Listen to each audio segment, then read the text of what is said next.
것이 무엇이냐면 이 땅에 살아가면서 내가 윤리적이든 아니면 어떠한 도덕적이든 내가 어떠한 것을 한 거에 대해서 책임 있는 또 이러한 책임으로부터 내가 회피하고 싶은 또 이 책임감에서 내가 벗어나려고 하는 모든 소망이 사람들에게 있습니다.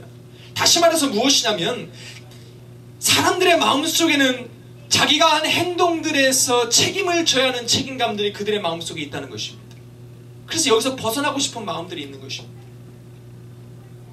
이러한 마음 때문에 이 땅에 살아가는 사람들에게는 완벽한 자유라는 것은 없는 것입니다. 왜? 책임감이 있기 때문에. 자기가 무엇인가 스스로 하는 것이 자유라고 생각하지만 그렇게 할 수 없는 것입니다. 왜냐하면 자기가 마음대로 하고 싶어서 한 것에 대한 책임감들이 그들의 마음속에 있기 때문에 그런 것입니다. 그래서 우리는 우리의 모든 행동과 우리가 하는 모든 말들과 우리가 살아가는 시간들 속에서 우리들이 생각하는 모든 것 속에 책임이 있는 것입니다. 왜냐하면 우리들의 마음속에는 부인할 수 없는 책임감들이 우리 마음속에 있기 때문에 그런 것입니다. 그래서 우리는 선택을 해야 됩니다. 바로 지금 이 시간에 이 장소에서 우리는 둘 중에 하나를 선택을 해야 됩니다. 그것이 곧 무엇입니까? 하나님이 내게 명령하신 내게 부탁하신 선악과를 먹지 말라고 하는 그것에 순종하느냐 아니면 불순종하느냐, 아니면 내가 하나님의 사람으로 살아가느냐 아니면 죽어가느냐, 죄인의 모습에서 우리가 살아가느냐 아니면 그리스도 안에서 생명으로 이 땅에 살아가느냐를 항상 순간마다 선택을 하며 살아가야 되는 것입니다. 내가 만약에 이것을 선택한다면 어떠한 것은 내게 짐이 될 수 있고 하나는 내게 자유를 줄 수 있습니다. 하나는 죽음과 멸망으로 영원한 짐으로 나에게 다가올 수 있으면 또 하나는 내게 평안과 영원한 생명으로 완전한 자유로 나를 인도하는 것을 선택할 수가 있을 것입니다. 자유가 무엇입니까? 자유는 누구로부터 오는 것이고 어떠한 것에서부터 오는 것이 자유라는 것입니까? 자유는 다시 말해서 성경은 뭐냐면 내가 하고 싶은 대로 내가 원하는 것을 하고 내가 원하는 대로 말을 하는 것을 자유라고 말하고 있지 않는 것입니다. 바로 자유라는 것은 좋은 것을 완전한 것을 선택하는 것이 자유라는 것입니다. 어떻게 그렇게 할 수가 있습니까? 자유하다는 것은 우리가 어떠한 곳에서 그래서 나를 절제시키는 무엇인가가 있는 것이 바로 자유입니다. 나로 하여금 나쁜 것을 선택하지 않도록 만드는 누군가가 내 옆에 있는 것이 바로 자유라는 것입니다. 이해가 되어지십니까?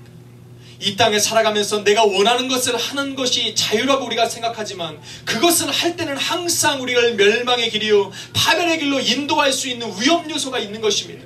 그래서 참다운 자유라는 것은 무엇이냐면 우리로 하여금 좋은 선택과 올바른 선택과 완벽한 선택을 할 수 있도록 누군가와 함께 있는 것이 자유라는 것입니다.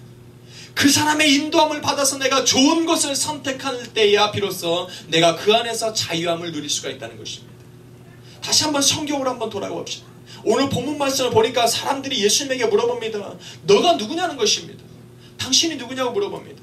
예수님께서 뭐라 말합니까? 나는 처음부터 너희에게 말하여 온 자라고 말합니다. 이것은 수동태입니다. 내가 말한 사람이 아니라 내가 말하여 온 사람이라고 얘기합니다. 다시 말해서 그 말은 무엇이냐면 나는 아버지의 일을 하는 것이라는 것입니다. 내가 하는 일은 아버지께서 내게 가르쳐 주신 것이요 또한 내가 말하는 것은 그가 내게 지시한 것들을 내가 하는 것이라고 말합니다. 아버지는 나와 함께 계시고 절대로 아버지께서는 나를 혼자 두지 아니하셨다고 말합니다.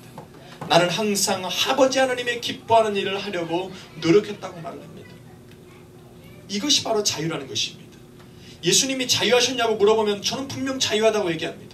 그러나 오늘 말씀 속에서 예수님께서는 뭐라고 말합니까? 내가 하는 모든 일들은 아버지께서 내게 말씀하시고 부탁하신 일을 하는 것이고 내가 말하는 모든 것들은 하나님께서 내게 지시하신 것을 내가 말하는 것이고 내가 생각하고 내가 하는 모든 행동들은 아버지 하나님의 기뻐하시는 일을 하는 것이라고 말합니다. 그럼 우리는 이렇게 얘기합니다. 만약에 우리가 누군가가 시키는 것만 한다면 우리는 이렇게 말할 것입니다. 우리가 로봇이냐 얘기합니다. 우리가 리모트 컨트롤로 움직여서 내가 모든 사람이 원하는 것을 내가 하는 것이 이것이 자유냐고 물어볼 수 있습니다. 그럼 돌아가서 예수님이 그 무기력한 사람입니까? 예수님은 생각이 없는 사람입니까?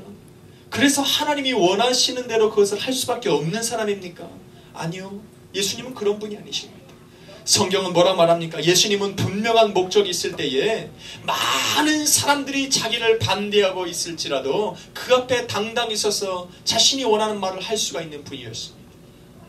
때로는 당신이 침묵해야 될 때를 알기 때문에 사람들이 아무리 채찍으로 때리고 주먹으로 쳐도 그 가운데서 말을 하지 않고 침묵할 수 있는 그러한 용기 있는 사람이었다는 것입니다.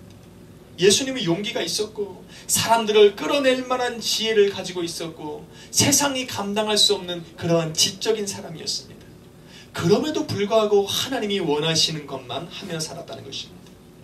왜? 그것이 자유라는 것을 주님은 알고 있었기 때문에 그런 것입니다.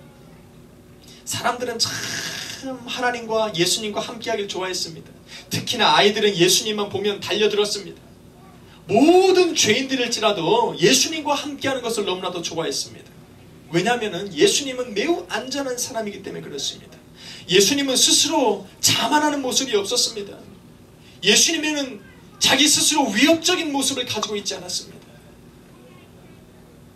바로 사람들이 그를 믿기 전과 동일하다는 것입니다. 왜냐하면 예수님은 공생애를 시작하시기 전에 평범한 모습으로 그들과 함께 살았기 때문에 그렇습니다.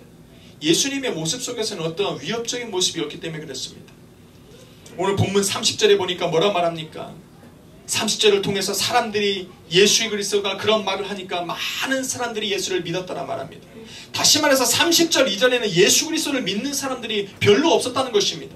그러나 그러한 일들이 있고 나서는 많은 사람들이 예수 그리스도를 믿었는데 중요한 것은 무엇이냐면 많은 사람들이 예수 그리스도를 구주라고 믿었을지라도 여전히 사람들은 예수님께서는 너희가 진리를 알지니 진리가 너희를 자유케 하리라고 얘기했음에도 불구하고 진리를 믿지도 않으면서 그들은 스스로 자유하다고 외쳤습니다. 왜냐하면 그들에게 자유는 다른 개념이었기 때문에 그렇습니다. 그들이 오늘 본문에 읽은 것에 뭐랍니까? 나는 유대인이란 말합니다. 나는 이미 하나님의 선택받은 백성이기 때문에 누구에게 종이 될 필요가 없다고 말합니다. 그래서 나는 누군가에게 자유하기 위해서 누구에게 속할 필요가 없다고 얘기합니다. 이것은 또한 우리들의 말일 수도 있습니다. 우리는 나가서 한번 전도를 해보십시오. 우리가 예수 그리스도를 믿고 말씀을 믿어야 진리 가운데서 자유된다고 선포를 해보십시오. 그럼 사람들 뭐라고 얘기합니까? 나는 캐나다 시민이라 말합니다. 그리고 이 평온한 캐나다 땅에서 살고 있고 안락한 집에서 살고 있는데 내게 무슨 자유가 필요하냐고 얘기합니다. 내가 무슨 감옥에 있는 것도 아니고 내가 꼭꼭 잠겨서 움직일 수 없는 작은 공간에 있는 것도 아닌데 내게 무슨 자유가 더 이상 필요하냐고 얘기하는 사람들이 얼마나 많은지 모릅니다. 나는 가고 싶은데 갈 수 있고 내가 원하는 것을 먹을 수 있고 내가 원하는 곳에서 편히 쉴 수 있는 그런 새처럼 자유하다고 사람들이 얘기합니다. 이것이 바로 세상이 생각하는 자유라는 것입니다.